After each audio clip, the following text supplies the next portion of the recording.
Hello, everybody. So this is loading for just a second. Let me see what it does. Oh, man, it's going to be annoying.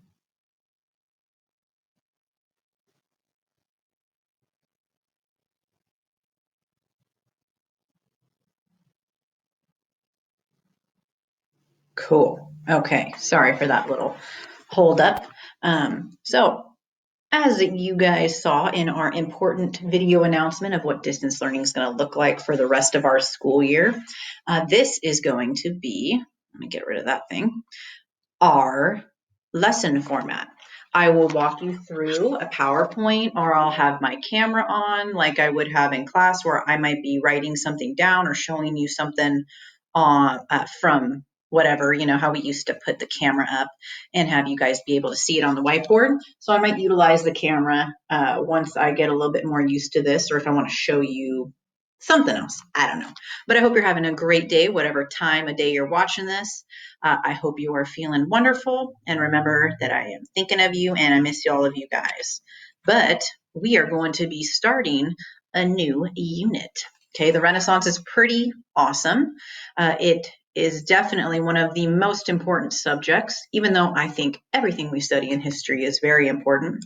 The Renaissance really defined the art and our culture today and on our earth that we have as people, whether we live in America or in Europe, or our focus will mostly be in Italy for this next, at least for this lesson.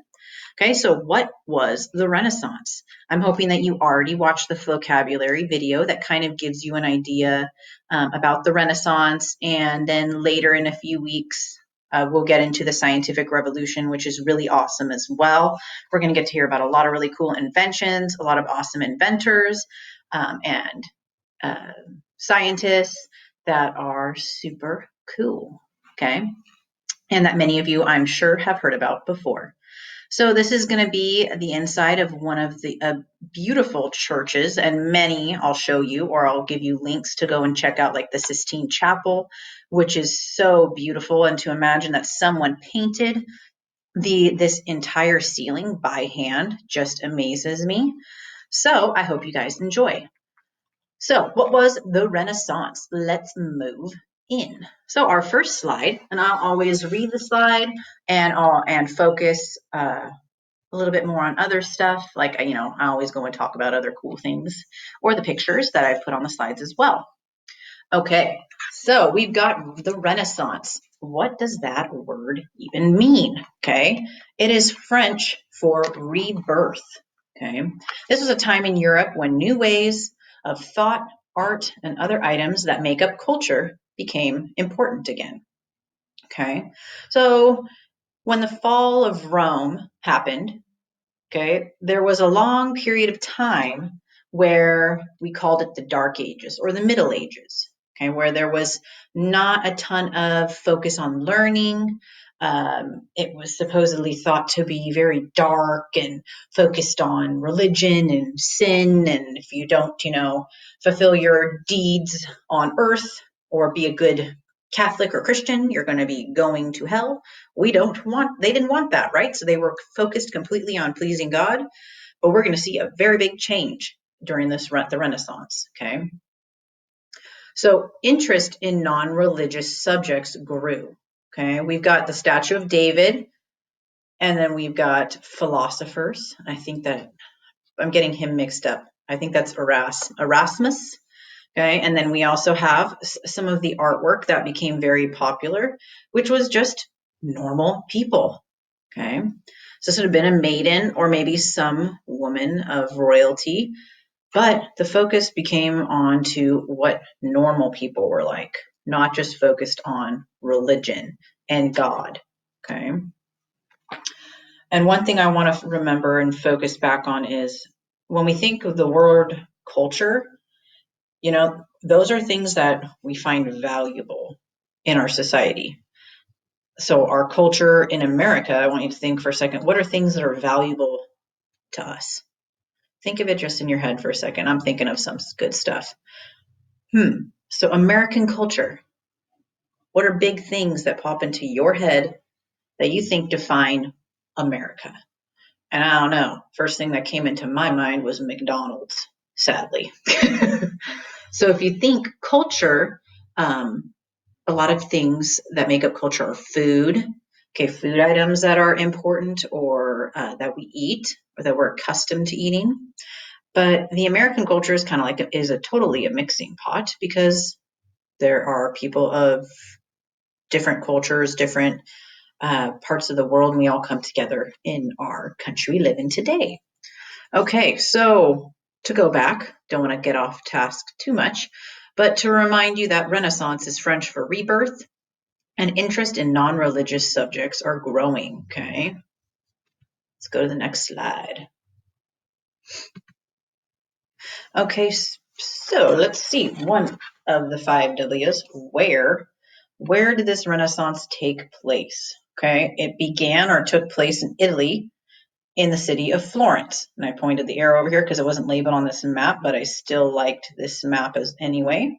So Florence is going to be right here on the west coast of the Italian peninsula. Okay. Why did it take place in Italy? You're like, why wouldn't it have taken place in Turkey? Why wouldn't it have taken place in China? Okay. Feudalism had never fully developed in Italy, which could explain why the Renaissance started there. Okay, so if we go back and think about feudalism, what even is that? Okay, why don't you think about that for a second? So if we think feudalism was when people lived on a manor, when peasants or serfs would live on a manor and would raise money or, by growing crops or raising animals that would then feed or give that money would go towards the Lord, and then part of that money would go towards the king. But the big problem in Italy is that you see how all these different colors or everything's all spread, and you'll see another good map on the next slide, is that Italian city-states made up Italy at this time. Okay, so there was not one unified state. Every piece would be different. So Tuscany would be on its own, Verona would be on its own, Venice would be on its own. It's not like if we go up into Europe when Charlemagne ruled a lot of northern Europe. So he was the king of all of that land. But there was no king who controlled all of the Italian peninsula. Okay. So feudalism never really developed there because it wasn't necessary. Oh, I'm going to sneeze. Ooh, excuse me. Okay. So feudalism never fully developed there. That's why they believe that this was a great spot and as to why it would have developed. Okay. So growth of trade in the Italian city-states helped promote the trade of ideas throughout this country. Okay. So we have a lot of ports along both coasts of Italy, along the islands of Sicily and Sardinia and Corsica, that when people travel, your brain is inside your head, and inside your brain is ideas and thoughts and your religion and your culture. And when you go from one place to another, you spread those. Okay. A city-state is a city and its surrounding territory that forms an independent state. So that I just wanted to give you the definition because we have not really talked about city-states, I think, really at all. Okay. So Italy was unique in that it had city-states, or I'd like to say kind of like the United States, smaller states that make up the larger piece that is Italy itself. Okay, let's move on. This awesome map is from your book. So this kind of breaks it up into what these city-states really were. So we've got Sicily, Naples, we've got Sardinia, and if we see the ones I just listed were all in this one color, this mustard color. So kingdoms under Spanish sovereignty. So that means that a king or queen from Spain would have been ruling over those territories. Okay.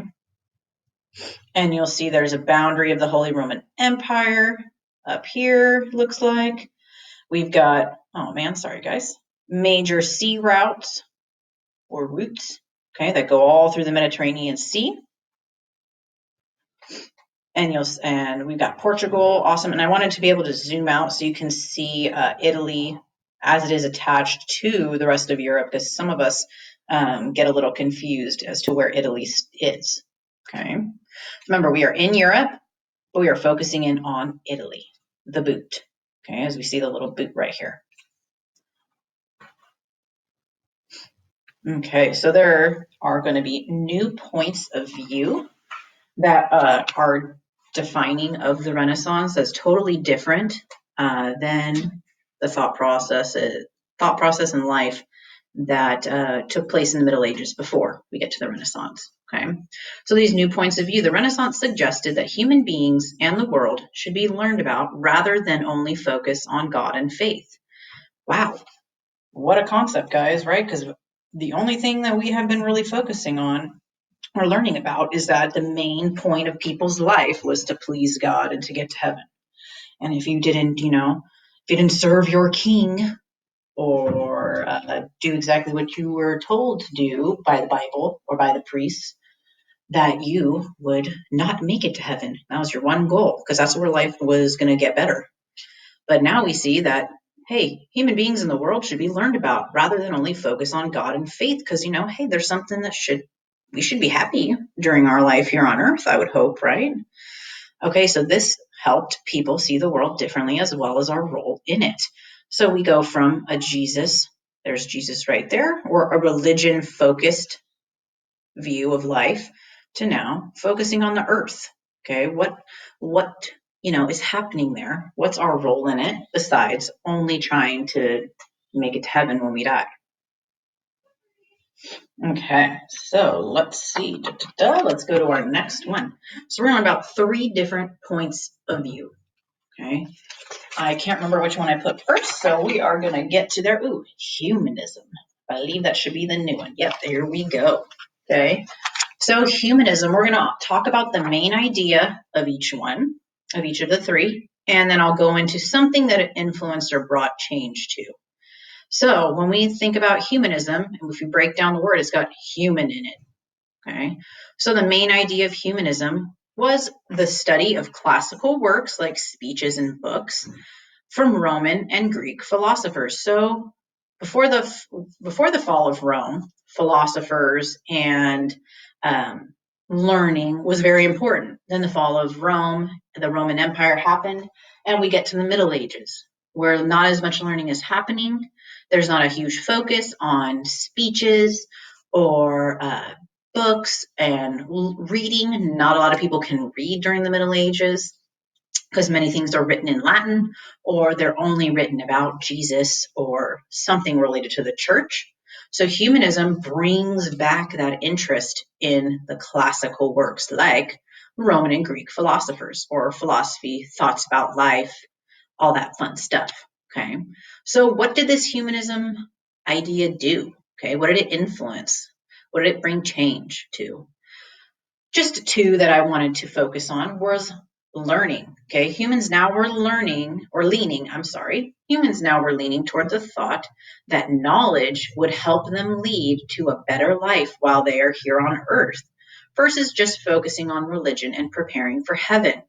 So we go back to that idea again. During the Renaissance, there was this thought of, if we focus on learning and knowledge, I think we'll be able to have a better life while we're still alive, right? Because I'd like to enjoy my life instead of just waiting to be happy when I die, okay, versus just focusing on religion and preparing for heaven. Another thing that it influenced was art. Art was able to be funded by patrons. And I want you to think for a second, and I think the question that's going to come up on Edpuzzle is, what is a patron? Think about that for a second. Answer the question when it comes up. Okay, awesome. If you got it right, then you're good. But if you did not, let's talk about it, okay?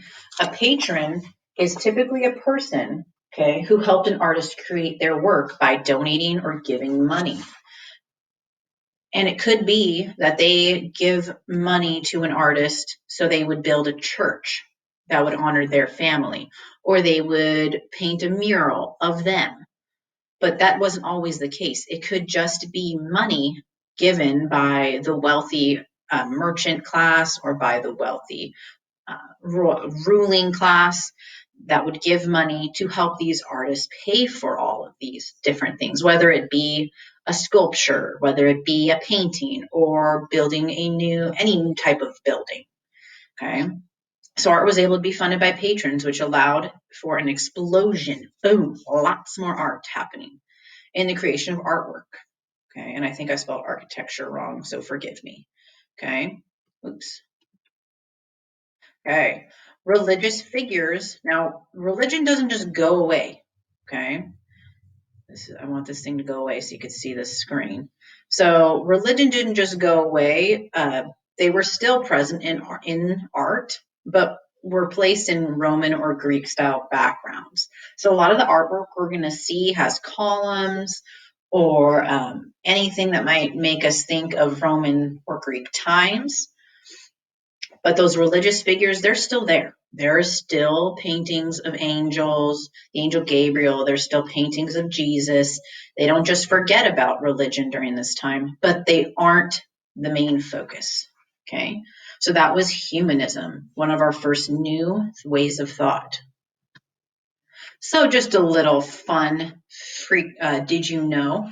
So this is the statue of David by Michelangelo created in 1504. So this guy right here, 516 years old. Okay. Some cool facts about him. He is 17 feet tall. Okay. And he weighs almost 6 tons. He is made out of marble. Okay. So it's not just any normal stone, it's marble. Usually you carve a huge block out of inside of a mountain. They sometimes would stick dynamite, or there's other ways, really cool, awesome ways. Maybe I'll link it, how they get marble out of mountains, by putting like sticks. They dig holes into the sides of the mountains, and they put big like poles into it, and it helps break the earth apart.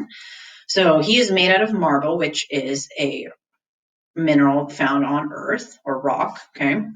The statue was supposed to go on top of a cathedral originally, but being 6 tons, it was too heavy to lift to the top of the cathedral that they originally thought he would go on. Okay. So Michelangelo was only 26 years old when he created David. There was 2 other artists that attempted to create the statue of David before. So it took about almost 30 or 40 years to create him by the time it first started. So there was a huge block of stone, and the first artist came up and spent about, 4 or 5 years, didn't complete the project. It was passed on to someone else, and then it eventually came to Michelangelo, and it took him, I believe, it's either 4 or 10 years. I was just reading about him yesterday. But you can go visit this guy that is 516 years old in the Galleria dell'Accademia in Florence, Italy. So pretty awesome that you can go see him. And the background right here is the present museum that he is inside. So pretty cool. Okay. Our second viewpoint that we have, or second point of view, secularism. Okay. So the main idea of secularism is the idea that religion didn't need to be at the center of human life or the main focus anymore. Oh my gosh. Okay. It's not a focus on religion. And this new way was not popular among some very religious people or the Pope. Okay. But it was a kind of like a breath of fresh air for a lot of people. Okay. They didn't dare think that the religion didn't need to be the focus of their life, but we're going to see that it was very popular. Okay. Life was actually now, as thought, something to be enjoyed versus waiting for eternal happiness in heaven. Okay. So we're going to see that the focus is more on us as people enjoying our lives and it not having to be so, dark and sad and life is unforgiving unless you please God. Okay. Which religion is still important and that can define your life. But we see during the Renaissance that there are some changes into the traditional ways of thought. Okay. So how did it change literature? Like I said, we'll always talk about the main idea and how did it change something? So literature, meaning books, were now being written in common languages. Okay. I want you to think, why would that be? And I think I'll have this as a question. Why is that? Why would that be good, guys? Instead of books only being written in Latin, why would it be a good thing? Okay, so literature are now being written in common languages like German, Italian, etc., instead of only Latin. Okay, like the Bible had only been written in Latin before. Comedies and books meant to entertain became popular. There was not comedies and regular books meant for entertainment readily available to people in the Middle Ages. Remember, we had talked about most people could not even read. Okay. So a comedy or a book meant to make you laugh, or other books based on maybe secularism or ways of thought that were challenging to people, and then their current mindset became very popular. Okay. And this brought about kind of like the education system that we have today. Okay. So what we study in school every day is the liberal arts. Okay. So liberal arts were 7 subjects ancient Greeks and Romans thought necessary for a good education. Theology, or the study of religion, overshadowed these subjects in medieval times, but Renaissance scholars or learners rediscovered their value. Okay. So we have math or arithmetic. Geometry kind of goes in with math. We've got astronomy, not as popular, but if you're able to ever take a class in astronomy, it's very interesting. Okay, music. Some of you guys already take band or choir at school. Grammar or language. Rhetoric kind of goes in with grammar, which would be like speech giving. Okay, so like a speech class. And logic, which would be kind of like philosophy, could maybe be thrown in with math a little bit. Philosophy is also a really interesting subject as well. One of the most difficult classes I've ever taken in my life, but I would tell you, if you have the opportunity, I would say take it, because it definitely makes your brain think in a different way. So education in the liberal arts, or our kind of current education system, became the norm during the Renaissance. Okay, not everybody was going to school yet, like a traditional education system we have today, but the focus on more than just learning about religion.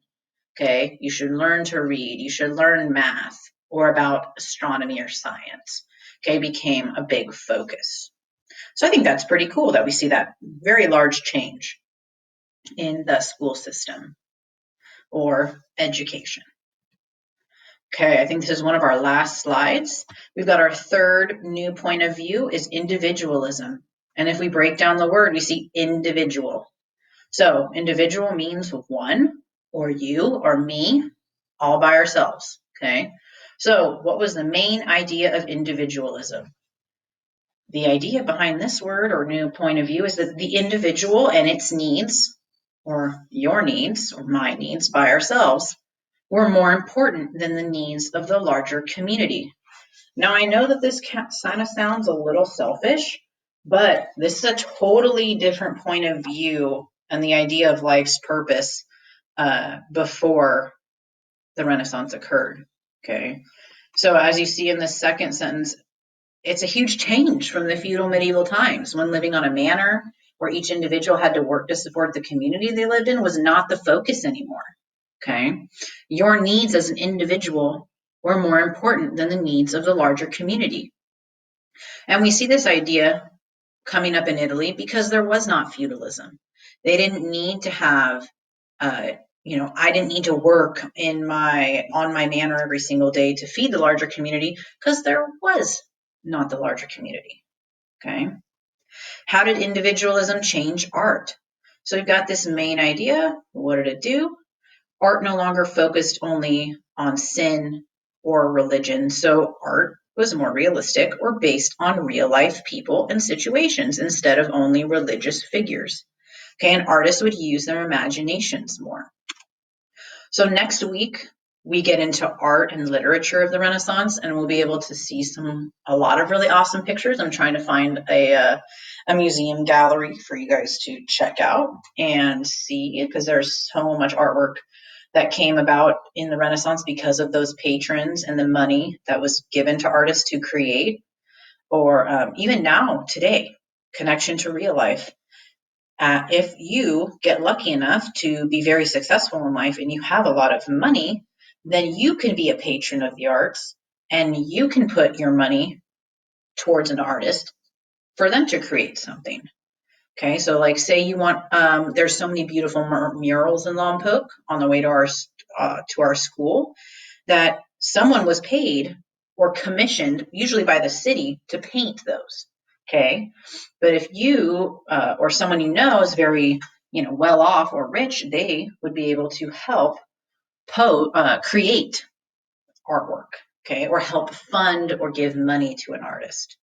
Okay, so artists were able to use their imaginations more. They would sign their work because they were proud of being able to actually be an artist and have their ideas be represented and not have to worry about being punished maybe by the Pope for going against, a non-religious focused piece of work. So I think I have two pictures that we'll leave you off with. And I'm sorry that this one appears a little fuzzy, but we get more artwork that is about daily life. Okay, so this looks like it might be in like a pub or a dining hall. We see a man just having his whatever this might be, maybe like a mead or some sort. Because remember, we talked about most people during this time would drink some form of alcohol because it was cleaner than water. We have gentlemen over here that look like they're carrying some sort of pies. Now, okay, when I think of pie, I think of a fruit pie. But a lot of times, things like this would be like a meat pie, where there might be like lamb or vegetables, kind of like a chicken pot pie. Okay, so those would be popular to be eaten. And we've got the men with their aprons, so they would have just baked these and they're probably bringing them around for people to eat. And then we also have a family scene where we have the mother and the father, baby. Looks like there's someone else in the background. And then we see new styles of landscape artistry, which is, I think, is so beautiful. And I'll try to find some really awesome pictures for you. And we'll learn about this new perspective or the way that they painted their pictures to make it look like it is really like a deep painting, like you're really there looking out of these people's living room onto the river and into the mountains. So that kind of does it today for our lesson. Now, remember, we had the three different viewpoints: individualism, focus on the individual, and their or your needs are more important than the larger community, like secularism, where the idea that religion didn't need to be at the center of human life anymore. And we had humanism, where the study of classical works like speeches and books from Roman and Greek philosophers are being brought back into the light and being focused on. Okay, so that kind of wraps up lesson 1. You complete the ed puzzle that is going along with this video, and then you are good. Okay, I hope you have a wonderful day. I will be talking to you soon. Adios.